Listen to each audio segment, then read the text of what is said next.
Okay, so today we are joined by Kevin Smith for a few questions about his movie and a lot more questions about general filmmaking and his life. So let's cut right to the hard questions. It's about Chasing Amy, actually. So, Chasing Amy, which came out in 1997, was a movie that I really liked for really personal reasons. I also have a past, so it's kind of my shit test for guys. But a lot of people criticize the movie for not using the term bisexuality when it comes to Alyssa's sexual orientation. What motivated that choice on your side? Well, Chasing Amy now more than ever is a kind of problematic film for some folks because you know it was made by a straight guy who's now a middle-aged fucking man. 23 years ago at this point. So when it came out, it was ahead of its time and very forward thinking.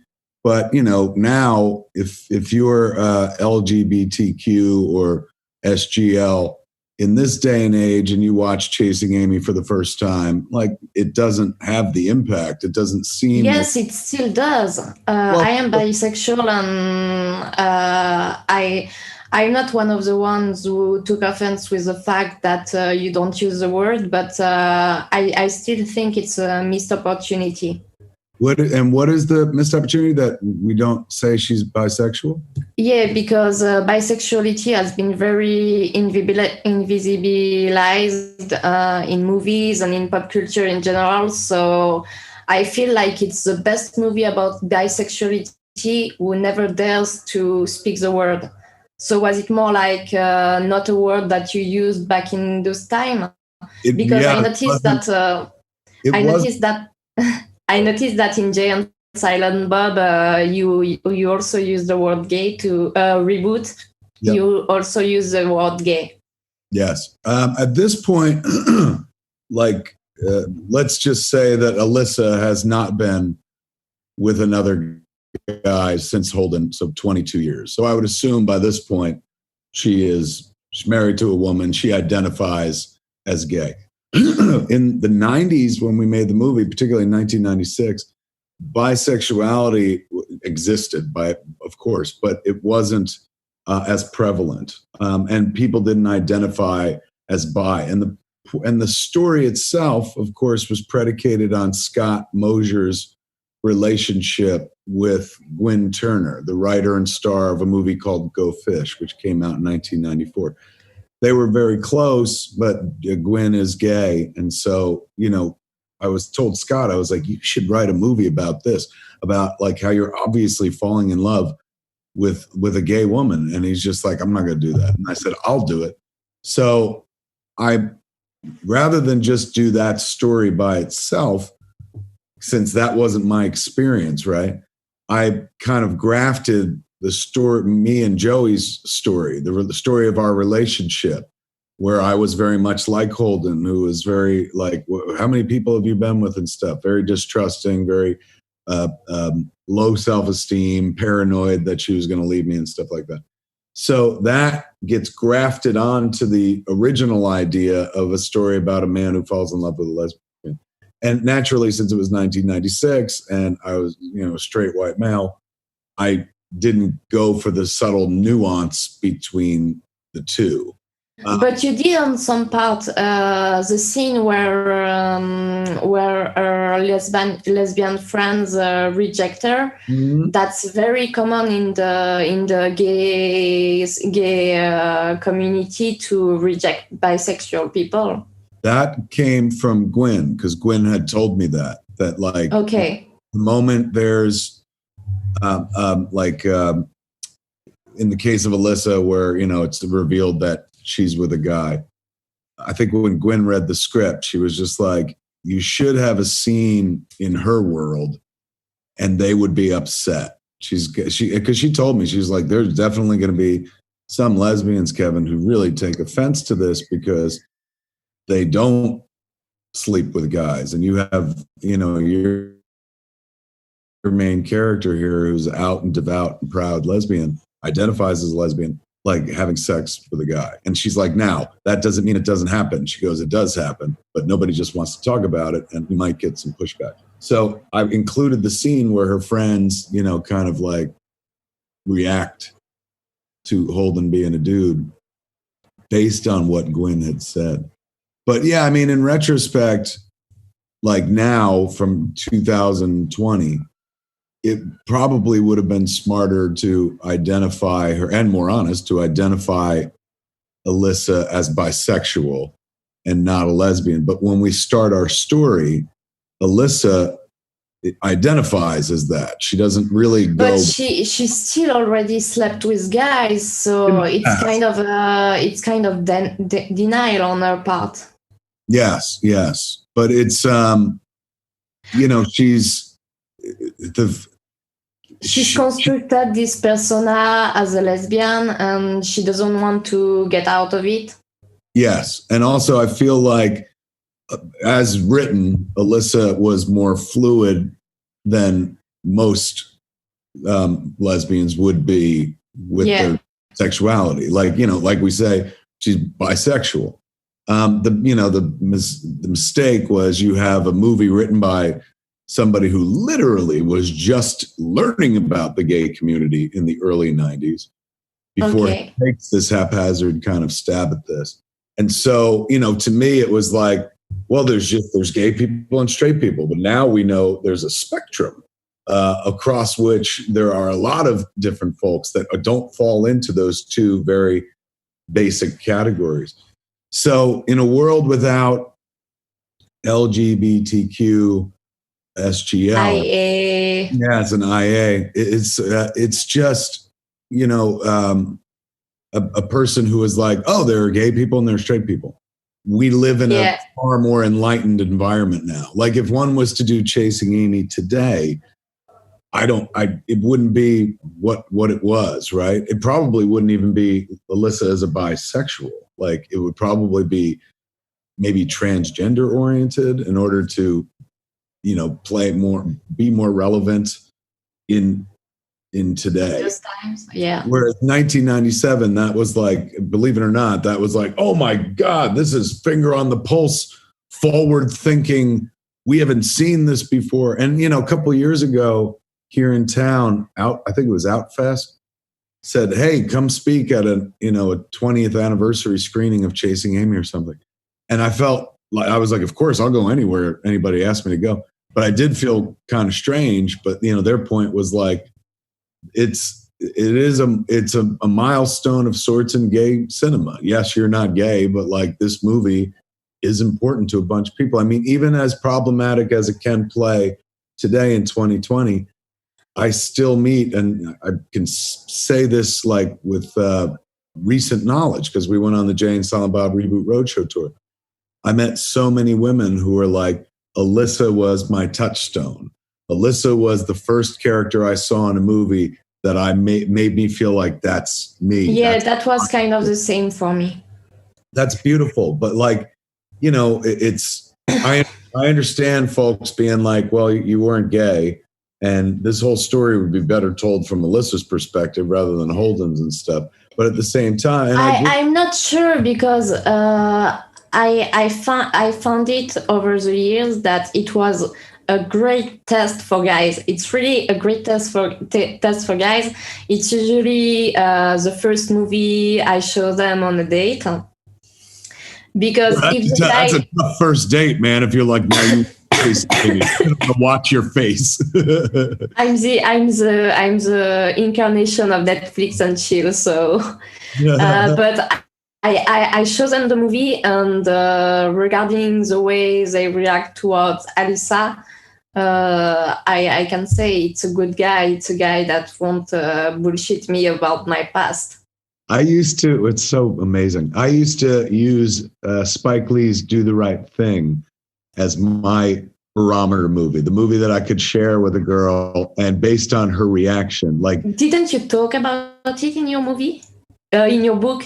Probably Do the Right Thing. I mean, it's one of my favorite movies, one of my 5 favorite movies of all time. Okay. It was a movie that like I could show girls. And if the girls were like, you know, why did he throw the garbage can through the window? Then I was like, okay, I haven't seen Do the Right Thing. It's a wonderful film. I want to see it. Made in 1989, the same year as Batman, Tim Burton's Batman, and the same year as Roger and Me, Michael Moore's documentary. Okay. But of those three movies, I would say that Do the Right Thing has aged the best. But you don't like Tim Burton's movie. I do, though, to be fair. I all throughout the Reboot Roadshow tour, I kept describing the making of Jay and Silent Bob Reboot as akin to the last 10 minutes of Big Fish. I was like, we're at the end of Big Fish is one of my favorite. It makes me cry every single time. Absolutely. I have tears. The finale, and when Albert Finney is carried through his life and he sees everybody who he met throughout the movie and they're all like loving on him and stuff.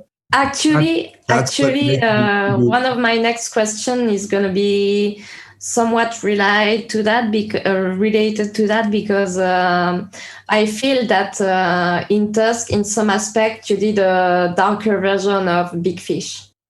Yeah, maybe. You'll understand later.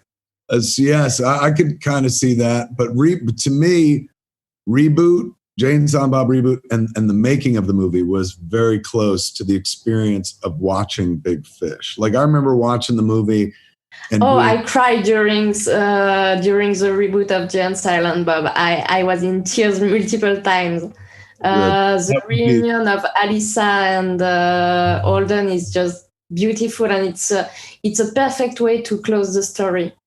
I'll thank you for that, Aïcha. What I loved about it was the last time we saw like Holden and Chasing Amy, you get the idea that like, well, he broke that, but he'll be better. Like he's learned something, and in the future he won't be that person again. Yeah, exactly. That relationship, but he might be a better person. And then when we find him in Reboot, he is a better person, and he's an incredibly unorthodox relationship that's even more intimate than the previous incarnation. I agree with you. So it's like I when I watched that scene, I felt wonderful for all of them. I was like, my God, they all grew up, and he sensed that Alyssa was important to him, and he was absolutely right. And she remained important throughout his entire life, and now they're tied together with the kid. And the original draft of the script, like it was intimated that they had sex, and that's where the kid came from. And Joey Adams read that scene and was like, don't do that. She said, I'm out there in the world. I go to conventions, wherever I go, and people who come up to me and talk about Chasing Amy, they all talk about how important the character is to them and stuff. And these are all mostly, of course, lesbian. So she's like, you'll really break their hearts and betray them if you. That would have broken my heart. So she caught that. She was the one. She was like, well, I was like, well, if you guys don't have sex, how would they have a baby? And she goes, IVF or like in vitro, man. Like, I was like, oh yeah, you're absolutely right. So thank God she, fucking. Thank God for the female in your life. They make great decisions for you. Always, Aïcha. They're always stopping me from getting into trouble. Okay, so my next question is about Red State that came out in 2011.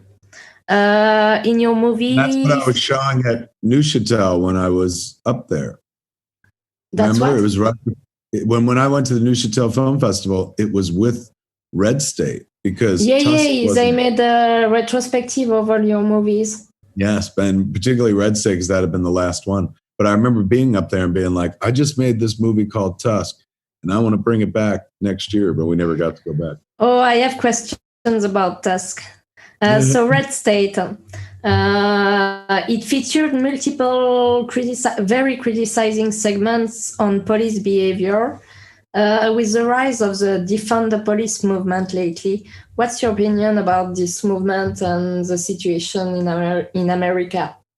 I mean, Red State definitely is a post 9/11 kind of like, do we trust anyone? Do we trust the government? that I remember when we did it, I felt like, oh, this is too late. You know, it didn't feel like it was current. It felt like, oh, people have been distrusting the government for a long time. Now it seems very prescient in some weird way, to some degree. I'm not a big, I don't attack the police department and stuff like that. I've only, I'm afraid of the police like everybody else. Not probably less afraid than some people are afraid of the police. But police, to me, I don't know why. It's not like I distrust them, but maybe it's because I'm a bad driver who drives recklessly a lot. But because you smoke weed in the street. Probably that could have something. Or at your hotel balcony. That could have something to do with it. But I've always been afraid of like getting in trouble. So when I think of the police, I don't think of them as an organization that an institution. I just think of them as like, oh, those are the people that could put me in jail. Like if I do something, or sometimes if you don't do something, I don't know. Like, so I'm not a person that dislikes police at all, but I've, grew up like everybody else, cautious of the police because that's how you get in trouble. And the moment I got a license, I started getting pulled over by police and stuff like that. So but I've had relatives in the police department. So I'm not somebody that's like, oh my God, they got to go. I don't think it's wrong to be like. But do you agree on the basics idea of defunding the police? Do you know them? I was about to say, like, in terms of how much money is spent on like urban assault vehicles and things like that, seems kind of unnecessary. So a lot of people out here, when they hear defund the police, they think, it means like you are against the police. I'm not against the police by any stretch of the imagination. We need them. But do I think the police need an urban assault vehicle? Like, even in the midst of the protests that have been going on for months, still the answer would be no. Like, that is a vehicle that looks like it's built for war, for heaven's sakes. It looks more threatening than than the Chris Nolan Batmobile. So to that degree, like, absolutely, I would say, like, perhaps less money being spent on unnecessary artillery, when we're not at war. And more for social workers and that kind of stuff. That kind of thing where, look, I mean, I guess my point is, like, my whole life, as much as whenever I've needed the police, and it's been very few times, but, if I've had to call the police or whatever, I was happy they showed up. Absolutely. But mostly my whole life, I've always been, nervous about getting in trouble. Even when I'm not, like, I don't do anything like where I'm not like at criminal activity all the time. But even from a young age, there was always this kind of like nervousness about the police. I think a lot of people, if I feel that way, obviously we know in the Black community, some people won't even call the police because they're more terrified of the police than like a crime in progress. So the elimination of urban assault vehicles and, artillery that looks like it's more for the war battlefield than for an American town or city. I'm definitely all for, particularly if you're saving that money. Maybe you're putting it into neighborhood groups where, they don't necessarily have to send a cop car. Like, there are programs where they have like essentially deputized individuals within the community who, like, they get called instead of somebody with a gun showing up. I mean, that's, there's fundamentally nothing wrong with the idea of a police force, but like, there is something also fundamentally scary about if you call somebody to be like, there's some kids in my backyard that shouldn't be there. The people that show up have guns. Like, that's just a part of their job. And I'm not saying eliminate guns. Of course the police should have guns. But like, maybe that's somebody, maybe you don't need the police to deal with that situation. Maybe you need an in-between, a deputized body that, is community-based, that is there to intervene. And maybe we save the police for the things that require guns to be at play. I agree with you. John Oliver made a great segment on that, actually. Who did? John Oliver. John Oliver. Yes. Last Week Tonight with John Oliver. I love Last Week Tonight. Do you guys get it the same time we do, or are you like a week? It's on YouTube, so you watch it instantly. Yeah. Oh, he's let's skip to Tusk. He did a Chasing Amy joke on his show once, and it was about Ben Affleck because it was like they brought it up as in reference as a negative. Like, this is a movie where it says Ben Affleck could, make a lesbian want to have sex with him or something like that. Okay, I didn't remember. I love John Oliver so much that I was like, oh, the poster for Chasing Amy. I can imagine. Last Week Tonight. And one other time too, he called somebody a business casual Kevin Smith. And that You're someone. Okay, so let's skip to Tusk. 2014. So I always saw Tusk not only as a horror movie, but also as a dark tale on the power of storytelling, a meta commentary on how far we can go for a good story. In your case, writing a movie about a fucking walrus suit. Was that your original intent, or am I reading too much into this and it was simply the wish fulfillment of the fun idea you had improvising the movie on your podcast?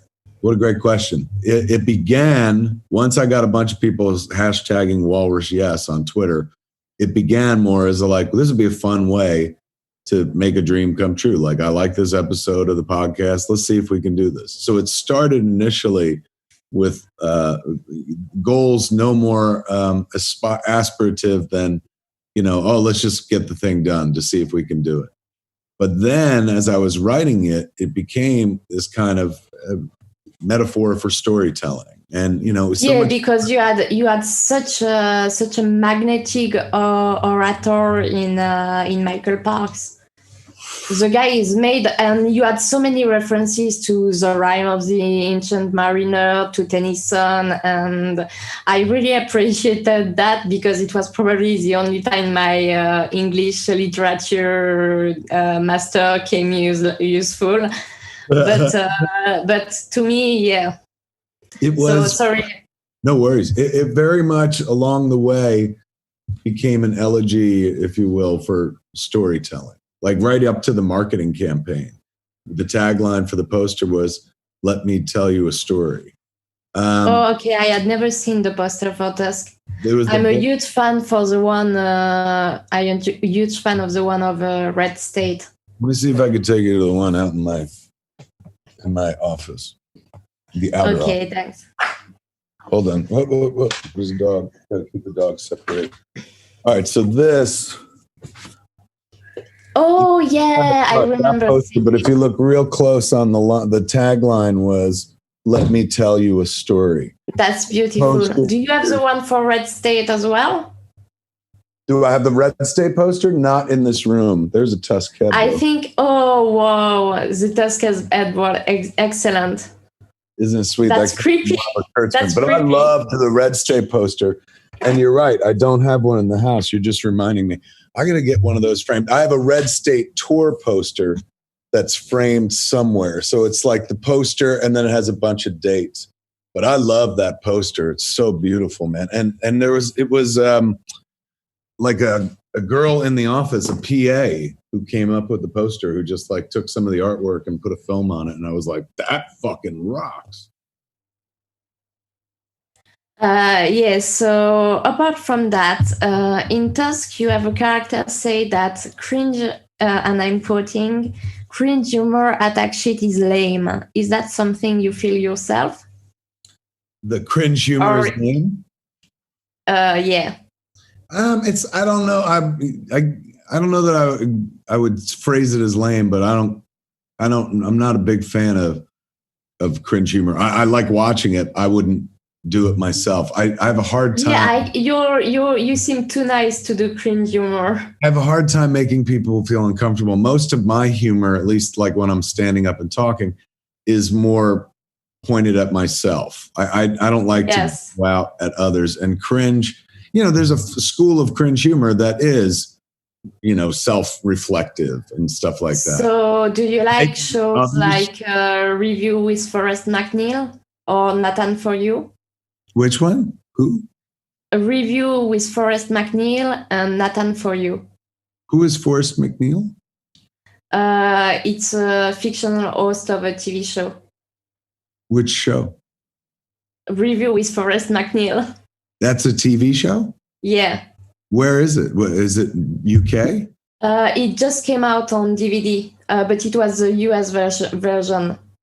It's brilliant. It's we are rewatching it currently, so it's really excellent. It's cringe based? Not really cringe, more kind of an elevated cringe, I'd say. Where do you consider the original British Office? Very, very cringe. Yes, I can. Not as much as some of Jarvis stuff, but very cringe. I could watch that all day. I absolutely love it, but I can't do it myself. Like, I think you'd like Review. Have you seen since we last talked Community? Still no. I still have not ever seen Community. Yann, you jumped. Do you watch Rick and Morty? Yes, I love Rick and Morty.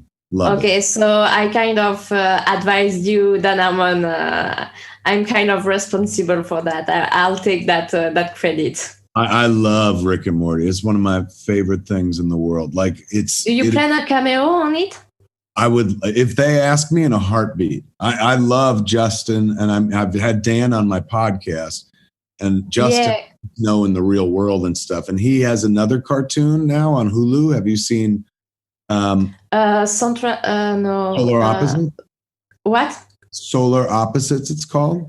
Okay, no, I haven't seen it. It's wonderful. It is Rick and Morty but without Dan Harmon. So okay, so it must be less sad.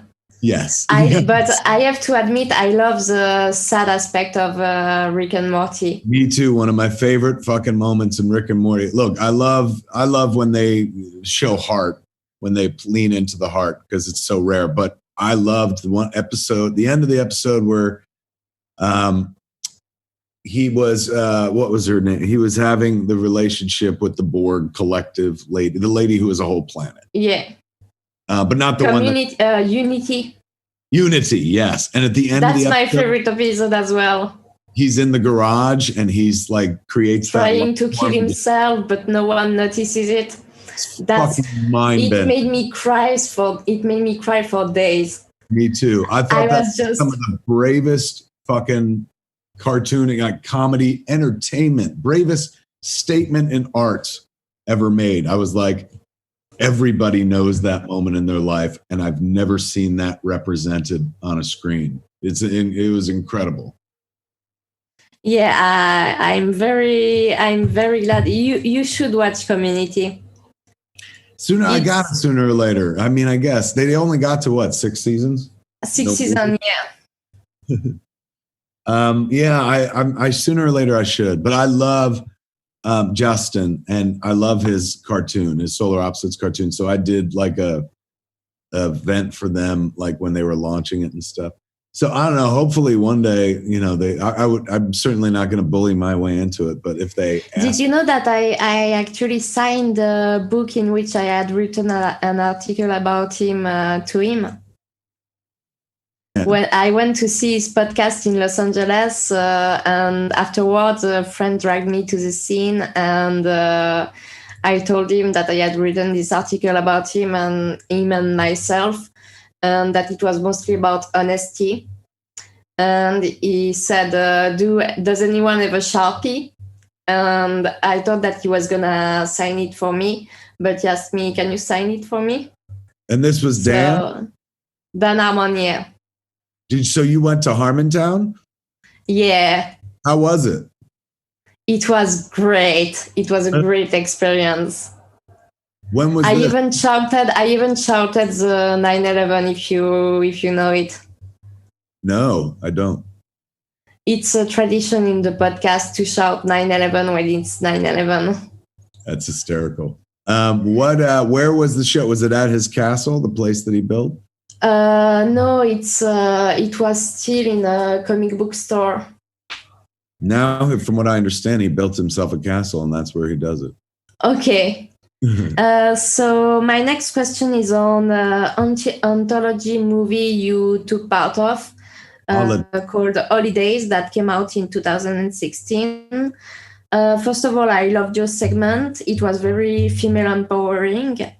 Thank you. What gave you the idea to write about cam girls and the people exploiting some of them? Did you see the Netflix documentary? I was sure of it. Rashida Jones, Hot Girl Wanted. Yes, I watched that documentary and I was like, "This is a horror movie." So right then and there, I was like, "I'm going to do that."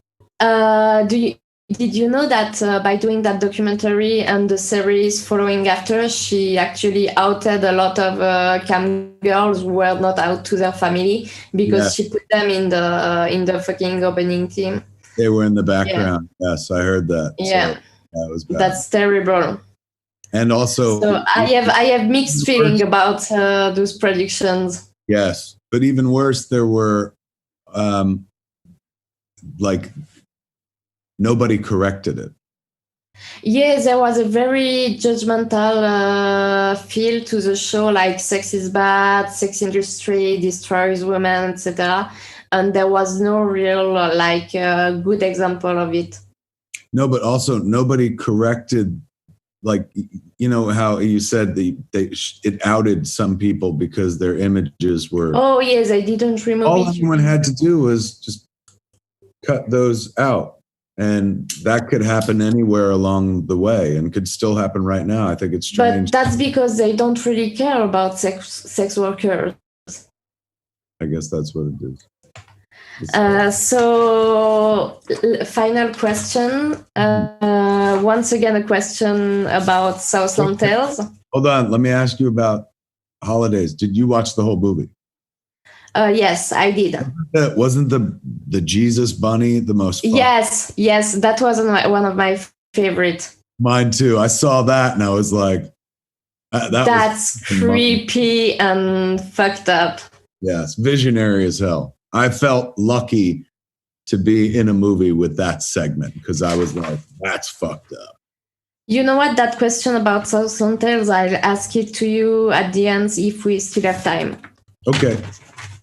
So, general questions now. I love Tough Shit that you published in 2012. It was hilarious and touching. Do you plan to write another book in the future?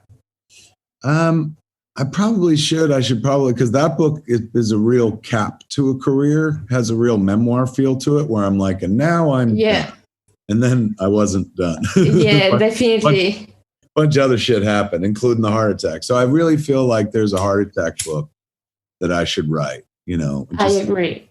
Essay that point and through the making of Reboot and stuff like that. And if I do it, I know I would want to call it Kevolution. So that's cool. It's a good title. So sooner or later, maybe I'll get to it.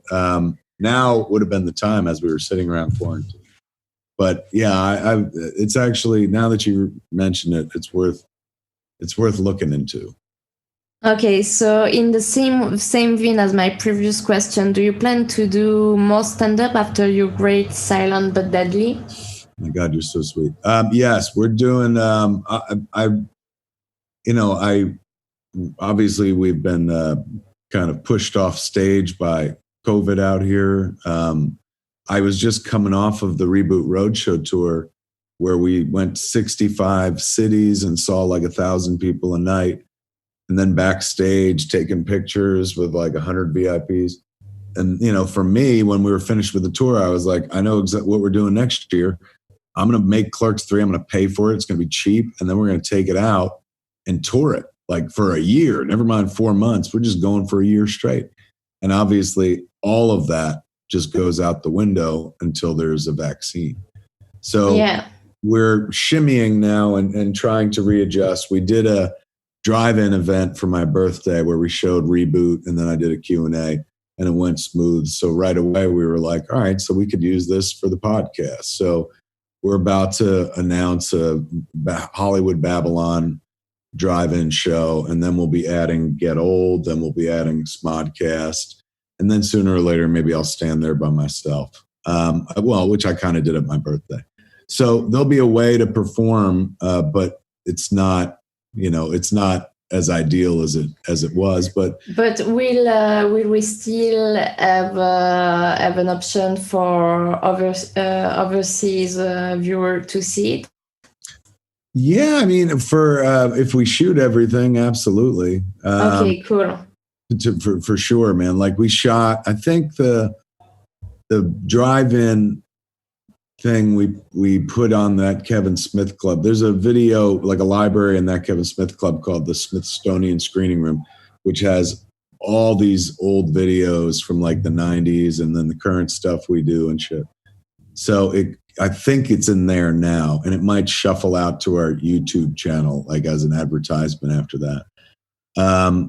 But same thing with like the Hollywood Babylon one. Number one, of course, the audio will be shoved out, but the video will probably put up on the YouTube channel. Because it's, in order to put us up on the drive-in screen, they shoot us with a camera and live stream it up to the screen. So that means there's a video file for it, just like this. Okay, perfect. So my next question is again going to be a very serious one. Why jorts? What a great question. I put my heart into it. It was a great one. If you can look at the length of my career, my entire career, you could see that like when I find something that I really like or identify with, I just stick with it. Like we just made another Jay and Silent Bob movie 25 years after we made Clerks and stuff like that. So it makes a lot of sense. Sometimes I marry into an outfit for a long time. I was wearing hockey jerseys for like 10 years. Oh, I love those jerseys. Prior to that, the hoodies and stuff, and now I'm in suit jackets. But the jort, you have to sell your jerseys. We will. We'll put them back up. I took them down when I stopped wearing them because I thought people wouldn't give a shit anymore. But now people have been asking for them. So the notion of I changed the tops over the years, but I've kept jorts from day one. I think it's because I got very fat thighs. I got my mother's thighs. And you don't have fat thighs anymore. I still have fat thighs. I got childbearing hips and very large thighs. And they're thinner than they were, but they're still kind of chunky. But it's the jorts always allowed you to air out, because when you have heavy thighs, that means you also have heavy calves. And when they scrunch up together, they get all sweaty and shit. So having jorts is better than shorts, because jorts tend to be long. Thanks to good folks at Pinko, they go to the knees. So that covers up like the chub that builds up around the top or the bottom of your thigh, right above your knee. Like a lot of fat will compound and you could see like a roll of blubber. So having long shorts that like covered that part made me feel like a little more secure, even though my calves were pretty big and stuff like that. But my calves, because I have to carry the body around and the body was much heavier, are very like muscly and defined. My kid makes fun of me all the time. Like she'll take pictures of me from behind to be like, look at the fucking gun show, because my calf muscles are so like on display and stuff. But my thigh, I have no thigh muscles whatsoever, but I do have pretty tight calf muscles. But jorts, I honestly can't explain it. We just started talking to this new company about making a new set of jorts and stuff. And I was so relieved, because the jorts that I got working them right now, I'm like, the company's out of business. What will I do? But I don't know. I've really committed to them for some reason. It's not like my father wore jorts or something like that. It's just, the same thing with the backwards baseball cap. Like I've tried to flip this shit around and I just look stupid. It's weird to me. I look like a child when I wear a baseball cap the right way. Yeah. But this way, I'm like, well, this makes sense. And I've married into this and never let it go. Same with the jorts. Okay, so I'd like to know more about your involvement in one of my favorite romantic comedies of all time. I remember watching it since I was a kid and dreaming that it would be my life. Coyote Ugly. What did you bring to it specifically? I just did an interview about this because it's coming up on the 20-year anniversary or something like that. Okay. There's a big Coyote Ugly anniversary that's coming up. That's great. I think it's been out for 2 decades now. Maybe I'm wrong, but it's going to be on the Ringer, that website. Some lady with British accent interviewed me about it, and I was like, Coyote Ugly. I was like, who? People talk about that still? And she goes, they do now because. Did you bring the comic side? I did not, and I told this lady that in the interview. I was like, honestly, like when I went to the premiere, and the premiere was right down the street from where I live now at the Chinese Theater here in Hollywood. When I went to the premiere, I was shocked at how little of my stuff that they used. They kept all the names that I changed and created, and they kept set pieces of where things happen, but they changed out like all the dialogue. And at the end of the movie, Jennifer was like, I don't remember, like, you put comic books in the movie. They kept that. And I was like, I didn't do that. I never put a comic book in the movie. So that was whoever came after me and stuff. So for years, people were like, you must have done that. I was like, I didn't. The one line of mine that I know is mine in that whole movie was Cammy, the character Cammy. She says, I think, what was the main character's name again? Piper's name? Jersey. Yes, obviously. I brought that part to it too. But Violet, I think. Oh, I was sure of it. Yes. I made her dad like the toll booth guy. Like I brought that in and stuff. But she's talking to Violet, and Cammy says something about being fucking around with girls. And she's like, oh, are you a lesbian or are you gay or whatever? She goes, I know, I just played in the minors, but I never went pro. That's the only piece of my work left in Coyote Ugly in terms of sheer dialogue. I just assumed. So you were not involved in the censored sex scene? The which one? There's a very odd sex scene in the movie that got censored. I don't even think. Let me see. So wait, I was hired about a year after Chasing Amy because Jerry Bruckheimer, who was the producer of the movie, he'd made the big fucking Top Gun and Armageddon, but he loved Chasing Amy, so he brought me in for Coyote Ugly. So I think I was working on it 90, I guess it'd be 99, 2000. Yeah, because the kid had just been born. So it was around 99, 2000. Then the movie came out in late 2000. But yeah, it was a weird experience. Not bad experience by any stretch of the imagination. But I did a bunch of work on the script. And then when they brought the director in, he brought a different screenwriter in, and they just kind of rewrote the dialogue for whatever reason. I was always mystified by that because I'm like, the only reason you hire me is to write dialogue. But for some reason, they kept things that I did that weren't dialogue and got rid of most of the dialogue. Okay, good story. Speaking about kid, in your opinion, has working with your daughter impacted your filmmaking apart from featuring her? Because I remember you wanted to stop making movies at one point. Has she given you a second wind? Yeah, she made it interesting again. In as much as I'm like, oh, you like movies? Fuck, I used to do movies. Let's make a movie. So as her interest in acting went, suddenly she was very good in Halloween. Your segment. Yeah, I liked her very much in that. Unfortunately, not her first time up was Tusk, but her second time up was Yoga Hosers, and the movie took a bunch of shit. But I liked it. Yeah, obviously I'm a fan, but it was a good. It was. it's gonna sound mean, but it wasn't really a good movie per se. But it was a good father-daughter movie. You could feel that you had fun, and so as the audience, you had fun as well. For some, and then some people were like, "Fuck this movie." A lot of people were like, "Not into." Well, fuck these people. But she was, she ever since she got interested in it, I got reinterested in movies. Where it really comes down to this: like when she was a kid. There was a day, I tell the story a lot, but it's true. There was a day we were playing hide and go seek in my bedroom, and there's like fucking 3 places to hide in my bedroom, and we were up to game 26 of hide and seek. Those kids love repetition. They can just do the same fucking thing over and over, expect a different result, and it don't happen. So about around the 27th fucking time, she was like, again. I was like, oh, kiddo. We've just played a bunch. I was like, go downstairs, see Nan and Pop. We'll play tomorrow.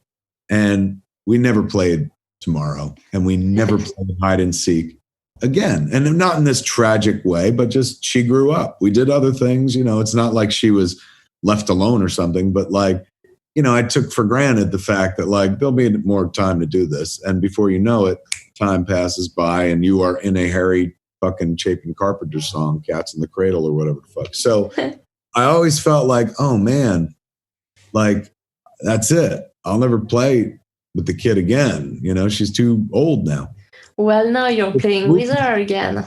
With movies, that's it. You get to literally do the same shit we did when she was a little kid, where it's like, all right, you're pretend to be this person. I'm going to pretend like I don't even say anything and go. Pretend to be his daughter and go. So it is like getting another bite at the apple where you get to play with the kid again. And that's rare in adult world. I mean, I'm sure there are adult parents that play basketball or baseball or fucking sports with their kids, and that's a way to play. But I'm talking about the make pretend like way to play, and you get to do that on a movie set. So her being there, it makes it more fun for me, and hence made me more inclined to do it.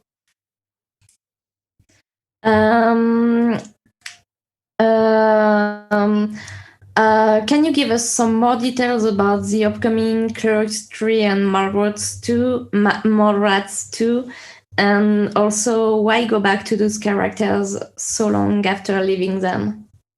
I think I've been trying to get back to them for years. That's how we got to Jay and Silent Bob reboot. It started off as Clerks 3, and Clerks 3 wasn't going to happen, so I turned it into Mallrats 2. Then that didn't happen. And then I hacked up those 2 scripts for parts, and that's what became Jay and Silent Bob Reboot. So for 5 years, 6 years, I was trying to make, 6 years back, I think, is the first time I put up cover page for the Clerks 3 script. It just, for one reason or another, I was thwarted at both attempts to do those movies. And then Jay and Silent Bob Reboot for me was like, well, this give me my chance to play with my toys again, and that'll be fine. But then Jay and Silent Bob Reboot kind of opened up the door to Clerks 3 and Mallrats 2 again. Universal co-financed Jay and Silent Bob Reboot. So suddenly it was like, oh, we maybe can do a Mallrats sequel. Yeah. And as long as it's cheap, why not? So it feels like, I like playing with my old toys again. And that probably has a lot to do with the post-heart attack as well, where I'm like, this feels good. Like, when you have a heart attack. Yeah, and you have more stories to tell. And it makes you feel like you're an old person, where you're like, because that's an old person kind of thing to happen. And being able to pull out the toys that I was playing with when I started my career, there's something, it makes you feel vital again. It's just fun. It's good times. It's nostalgia, but there's nothing wrong with that. So yeah, nostalgia is the reason I cried watching the Jay and Silent Bob Reboot. I know. I mean, that's honestly like, if for people who are like, I don't like Jay and Silent Bob Reboot, I'm like, then you're not going to like Clerks 3 or Mallrats 2 either, because it's the same sappy blend of like, here's some funny shit and here's some shit that's going to rip your heart out of your chest. Because that's all I'm interested in now, is ripping hearts out of the people's chests and whatnot, wearing mine on my sleeve and fucking like touching everybody else's hearts and stuff. I'm happy to try to make people laugh, but that I've been doing for, like over 2 decades. It's more interesting and to me now to try to like fucking, not so much tickle their funny bone as like touch their hearts instead. Okay, so speaking about touching arts, I really enjoyed the trailer for Kid Roy Was Here. I heard about your project for Tusk 2. Does it mean that you plan on expanding your horror filmography and join the ranks of Red State, Tusk, and your segment on holidays? Because Yeah, that would make me very happy. very much so. I mean, Kilroy will stand like shoulder to shoulder with those. I love it. It plays like 80s slasher movie. And we made it. I love slasher movies. It's just so it's like Creep Show because it's anthology, but it turned out really well. And we made it with a bunch of kids at Sarasota, in Sarasota at the Ringling College of Art and Design. So that was fun too, because you're surrounded by people who've not started their careers and none of them are jaded. And they're all like, oh my God, I can't wait to make movies and stuff. So it was such a wonderful environment to make it. I started it before the heart attack, then I had a heart attack, and we finished it after the heart attack, or stopped shooting after the heart attack. And then we went off and made Jay and Silent Bob reboot. So it's been sitting there just kind of waiting for us to circle back to it. So we would during the quarantine, we've had plenty of time. So that's why we were able to put together a trailer to include on the Comic-Con thing. So yeah, it's going to be fun. Like in a world where we're talking about doing drive-ins, that's the perfect movie to take out to the drive-ins, man. Yeah, I can imagine. We don't have drive-in in Switzerland, sadly. I mean, it's easy to pull off, man. You just project against a building. A bunch of people sit outside, you know. Yeah, that could be easy to pull off. So we all know your love for Degrassi and Veronica Mars. Are there other teen shows that you love? Are there other what kind of shows? Teen shows. Teen, yeah. Let me think. I loved The Runaways. Oh, yeah, I loved Runaways as well. I'm a huge fan of Brian Cavan. I thought they did such a really nice job with Runaways in terms of telling a teenage story. When I was Mallrats 2, or it's called Twilight of the Mallrats, is about Brody and his daughter Banner, and she's 16, 17. So I was very dialed into Runaways because I was like, oh, that's how you do teenagers now. Like these teenagers. Because I can't do the Euphoria teenagers. You know, that's serious. Like the TV show. And I loved that filmmaker's movie. What was it? Assassination Nation. But I can't do those teenagers. They're so hardcore and real.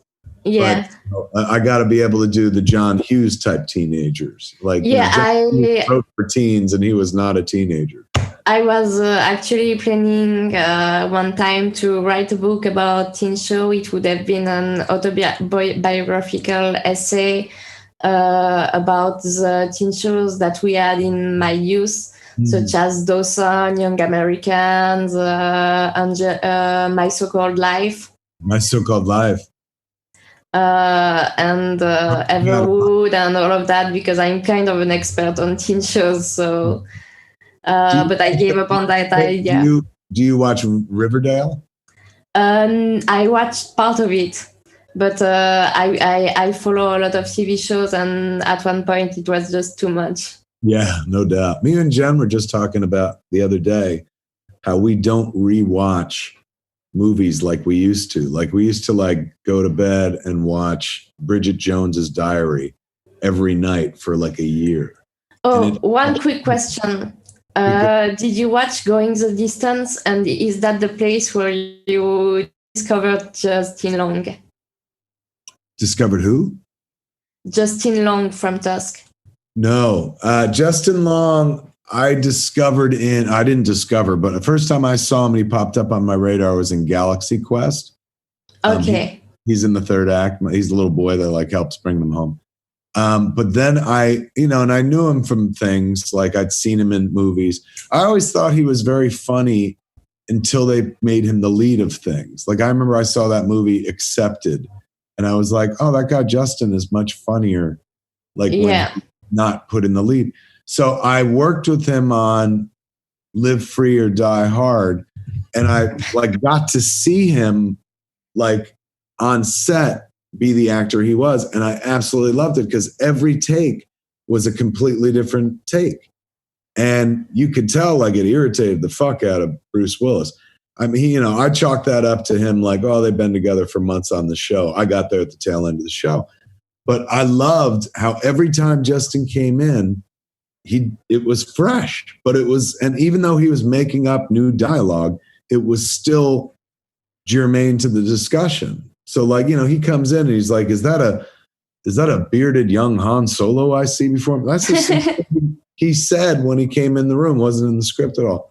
So I loved him. I was like, man, he's so clever. And then when we were doing Zach and Miri Make a Porno, we, needed somebody to be Brandon St. Randy. And I was like, oh, who was really fun was Justin Long. I when I was in that scene with him in Live Free or Die Hard, man, he was really funny. So he came out to Pittsburgh, and that was the first time that he worked with me for me. Like I had worked with him on Live Free or Die Hard, but that was for Len Wiseman. The first time I worked with him where I'm like, okay, I need you to pretend to be this guy was Zach and Miri Make a Porno. And that was a funny scene, but those two dudes making dialogue up was one of my favorite things I've ever experienced professionally, if not personally. Like they had a very funny concept of a scene to begin with, but they're both such wonderful ad-libbers that Justin and Seth just fucking kept like doing a better version of the scene, I was like, you can hear me in the raw footage crying, laughing off fucking camera. So that was when I absolutely fell in love with Justin, where I was like, this kid could do anything. He is as expert an ad-libber as Seth.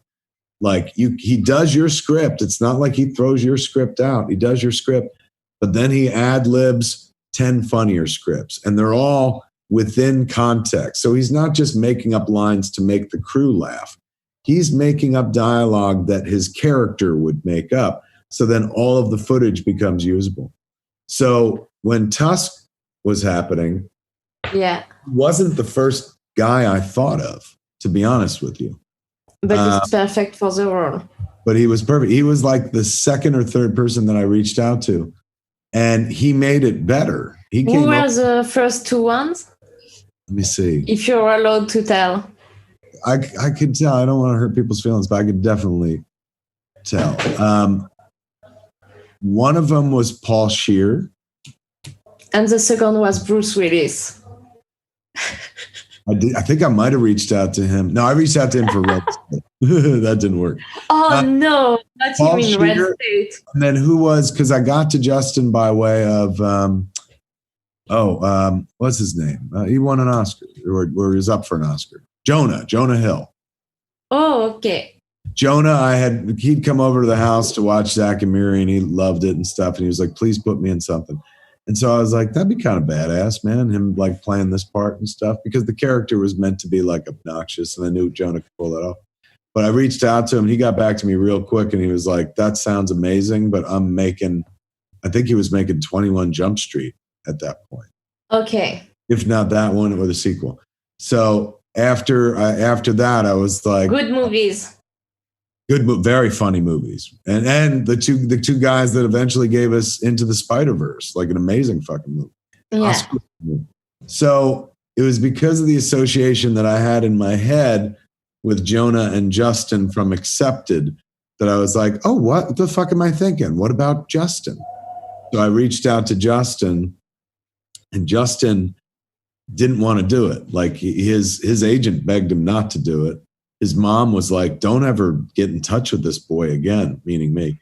And then Justin like came over to the house, and he was like, I'll be honest, it terrifies me, but that's why I think I need to do it. He's going, this is the only thing I ever read that made me scared of doing it, but I think I should just face the fear and fucking do it. And so he had notes about his character, one of which was like, the original incarnation of Wallace, the podcast, he was more of a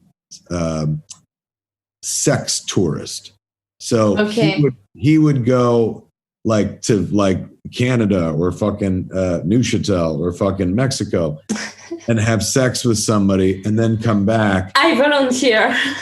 I'll let him know. And then he'd come back and he would tell Teddy about it. And that's why it was a thorn in his relationship with Allie, because she was like, you can't keep doing this. And he was like, you knew who I was when we met. I do a sex podcast. He doesn't mean I don't love you, but in order to keep this business going, I got to keep having sex with strangers. And so Justin's thing was like, I think that's a stretch. He's like, that just seems he's going, but he's going, there are all these people that are like real nasty about people who get hurt on the internet. And he was very specific about the Star Wars kid. He was like, that Star Wars kid, he's like, I saw a fucking story about how, you know, he was fucking like damaged by that incident because the world was cruel. So he's like, I think I should be one of those guys, a guy who like, I fucking go in and interview these people and then bring the story back for Teddy to listen to and stuff. But I'm more like cruel. Like it doesn't, like, you know, people's hurt doesn't matter to me because that's how I make my living. That way, people will feel, you know, some sympathy for me when, or maybe they don't, he said, when like I get turned into a fucking walrus. Like I'm definitely getting taught a lesson, but we'll see. It'll divide the audience into like, well, fuck a lesson. This is inhumane. And people who are just like, good, serves him right because he does that podcast and shit like that, which was just more interesting than like me going like, he does a sex podcast. So I remember he came here in this very room and we smoked, and, you know, I smoke a lot. He don't smoke that much. So he was blazed out of his mind and stuff. And I was just sitting there like processing everything that he was talking about while I was talking shit to him. And then he thought the next morning that like nothing was going to come of that conversation because we were too high. But instead, I handed him another draft of the script the next night that incorporated everything he talked about and looks like Tusk does today. And he was like, holy shit. Like, he's like, you were listening? And I was like, yeah, man, you made valid points and shit. And it wasn't too difficult to go in and make new stuff. So he was a real collaborator on that flick. And, you know, from now until the end of time, I'll always try to put him in something. If he's free, please do. Oh, I love it so much. He came back and did a version of Brandon St. Randy and Jay and Silent Bob reboot as well. Okay. Same delivery. I'm just in love with him. Yeah, he's amazing. As am I. He's such a wonderful actor too. Like, he's a very, very funny man. I very much recommend Going the Distance. I know, that's the one. It has Charlie Day as well. Charlie Day's in it, yes. And Jason Sudeikis. Yeah. That was when he was with Drew Barrymore. Yeah. They make a perfect couple. That's the thing about like Justin that a lot of people never call attention to, but it's like he has, honestly, like, he's such a down low charmer. Like, you know, nobody ever thinks of him as like the fucking sexy leading man and shit, but he has dated nearly every girl in this town. Like, I know about that. Yeah, he has been hooked up with some really like well-known people, and like, it's because I get it completely. You fucking have one conversation with him, he's charming as fuck. You just want to spend time with him. He's funny and shit. But a lot of women, you know, find him incredibly fucking sexy, which is something that would have never occurred to me. And not because I'm like, he's a dude, but he's not even traditionally like, you know, he's even sexy with a mustache. That's so fucked up to say. That's so strange to me. Like, you tell me. You know, the first time I saw Tusk, I was like, okay, the stash is not doing it for me. But by the second time, I was like, I can deal with that. You tell me like Chris Hemsworth is sexy. I'm like, oh, I get that. That's amazing. I find him sexy. But like Justin, it just never occurred to me. But like, but Justin has this geeky charm. It's well warranted. I mean, look, again, you put him in a room with anybody for 2 minutes. I understand him flipping them. I understand people being like, oh my God, I'd fuck his brains out. But like at first glance, he doesn't occur to me as the kind of guy that women go after, but they do, even on a physical level.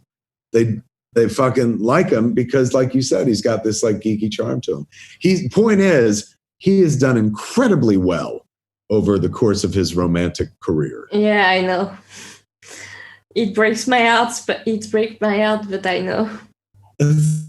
There's still time. He's not taken. He's not taken? I don't think so. I have all my chances then.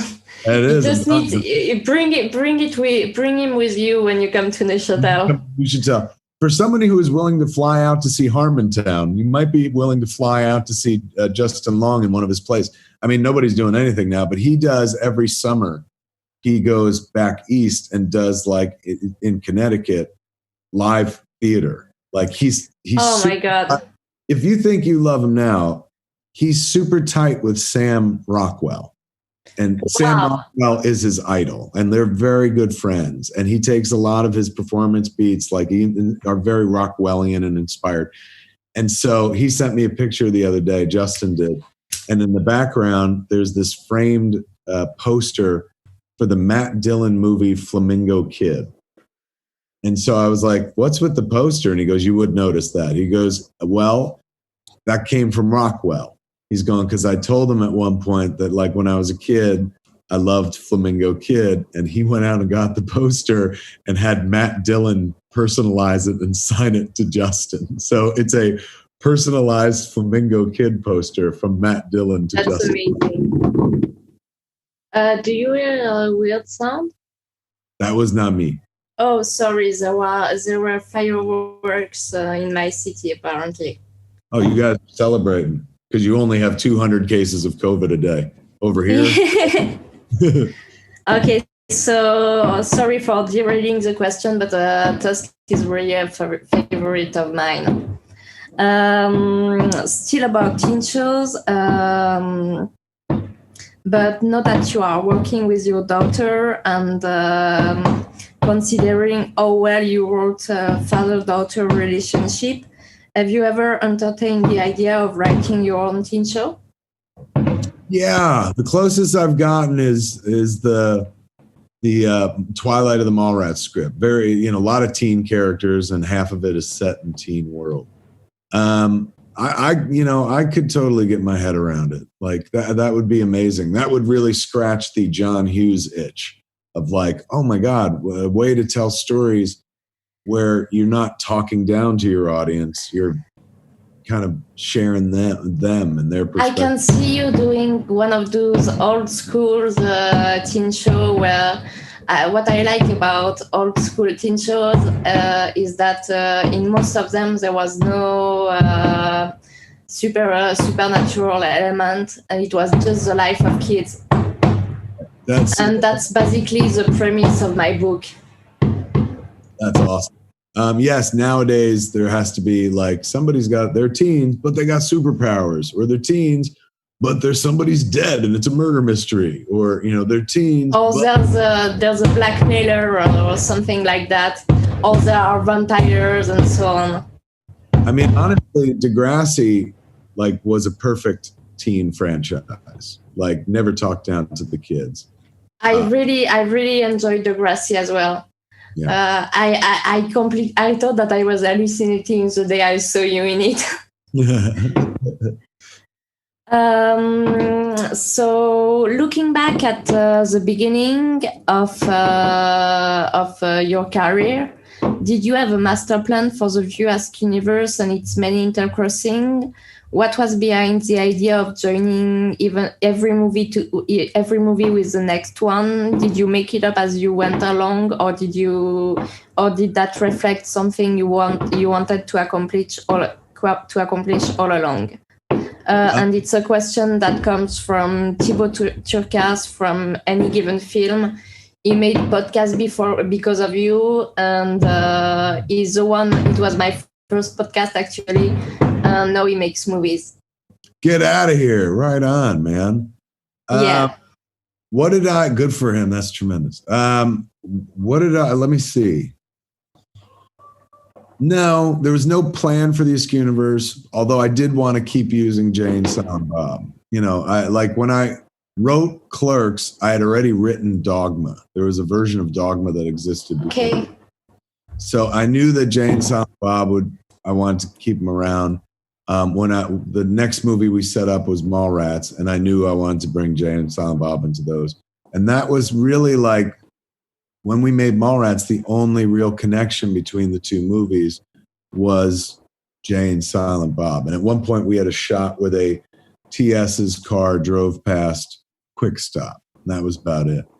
Then we tested the movie, and the opening was too long. It took 30 minutes for them to get to the mall. On the DVD, they've got the old opening of the movie where TS is on the rooftop with Brandy.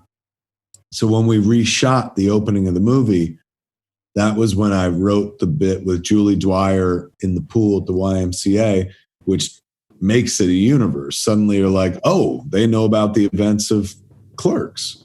And so then Chasing Amy, I was like, oh, I'm going to use that as well. Like in the scene where Joey where Alyssa and Holden meet, they're going to reference shit that we know from Clerks. Like, you know, my best friend fucked a dead guy in the bathroom and stuff like that. Yeah.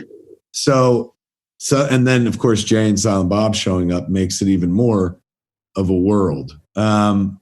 And then Dogma, we kind of, you know, Jay and Bob tie it to New Jersey, and we head back to New Jersey. And at the end of the movie, they're like, we should go to Quick Stop. But other than that, it's not deeply ingrained in the ISK universe. You know, there's not much Jersey going on until the last act. But I remember there was a movie I wanted to do after Chasing Amy called Name, which we were going to tie Jay's character to Rick Derris's character. You were going to find out they were related. Okay. But we never did. Okay. That's too bad. So you accomplished the dream of many geeks with the opening of your DVD/comic shop, Laser Blazers. You had one in Los Angeles with many props from your movies. How did you manage it, and did that fulfill a wish you had?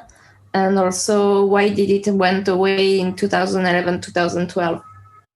We had Jay and Silent Bob's Secret Stash lived, well, of course, it's still in Red Bank, New Jersey.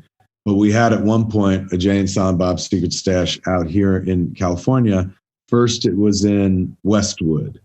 Then at one point we were going to, it lasted 5 years, and then we were going to shut it down. But then Laser Blazer, which was a DVD and Laserdisc store over on Pico, which was a couple miles away. They said, why don't you bring it here? Ron, the guy that owned Laser Blazer, was like, why don't you bring the Secret Stash here? So for a good year, we moved the Secret Stash inside Laser Blazer. And then eventually we wound up closing down a Los Angeles or California presence altogether. It was a shame, but like, to me, the Secret Stash needs to have somebody from our world in it. Like originally when Antoine was working at Laser Dazzler.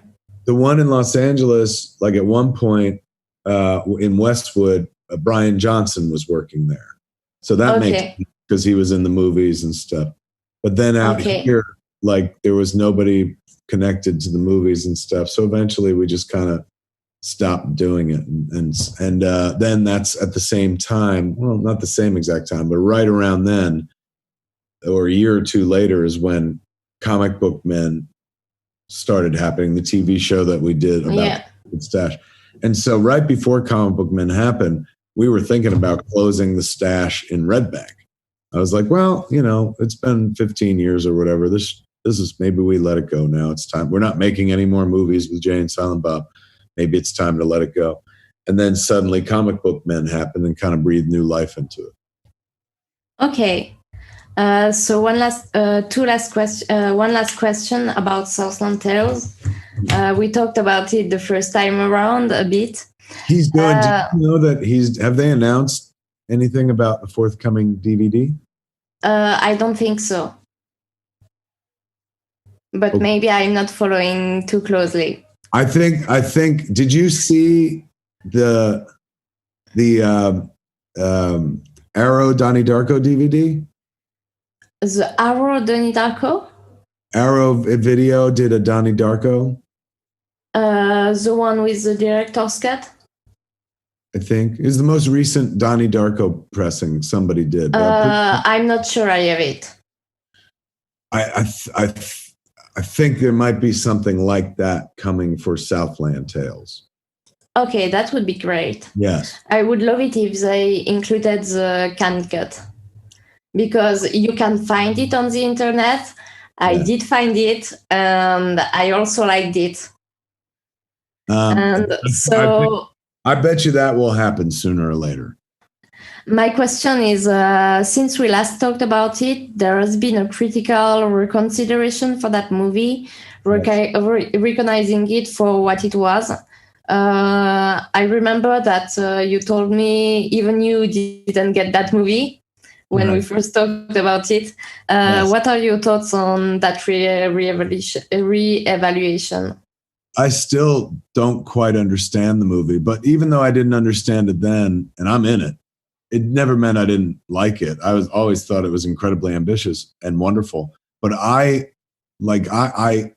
glad people are catching up with it. I thought it deserved a lot better treatment than it got. Poor Richard, always got kicked in the balls. Donnie Darko came out and a lot of people shit on it. And it wasn't until home video people started finding it. So the same kind of thing happened to Southland Tales. I mean, he had The Rock in a movie before. And an amazing Rock. I resaw the movie this afternoon, actually.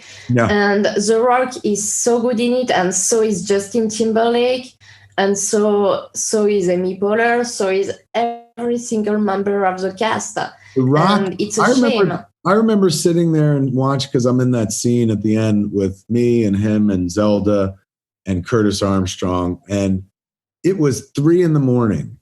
and he was like wired, and he was so serious about it. And I'm pretty sure that's like the first movie he did, like his first substantial lead in a movie. But I remember being impressed on that night, like, wow, this guy's going to go far. And he fucking very much went far. But he was such a nice guy and so committed, so serious about the craft. I'm glad people are reconsidering it. That being said, I hope there's a world where one day Richard shoots his original script. You know, in a world where we have released. Yeah, I dream of that too. Did you ever read the original script? No, because if it ever comes out, I want to enjoy it. But I read the prequel comic books. Yes, wonderful. We helped make those books. Those were so great. You did? Yeah, through Graffiti Designs. I co-financed those books. Well, thank you very much. They're good. Like, Richard had a grand vision for the whole thing, and he knew that I made comics, so I was like, we can do them through Graffiti Designs. So that's good for. I'm glad the movie's being reconsidered, because not many people got to see all those wonderful comic books, and now they will get a chance. You know, now suddenly it'll be fresh on people's minds. Have you ever heard of the poem "The Wasteland" by T.S. Eliot? What is it? The Wasteland. Eliot. Well, you see how complicated it is to understand, and how filled with references to other stuff it is filled off. To me, Southland Tales is like the 21st century version of what The Wasteland was for its time. And he quotes the movie, doesn't he? I mean, he doesn't quote this one. He doesn't quote the Wasteland. He quotes "This is the way the world ends." Yes, you're right. My bad. Excellent point. So thank you for answering all my questions. If I may make a small suggestion to you, I think you should really write that teen show. And I think you should consider the possibility of adding a character. Maybe she's an exchange student, from France or Switzerland, and I still look 18, so I can do it. Done and done. If you need someone, we'll definitely need a young French teacher, for heaven's sakes, the very least. Oh yeah, I can do the French teacher as well.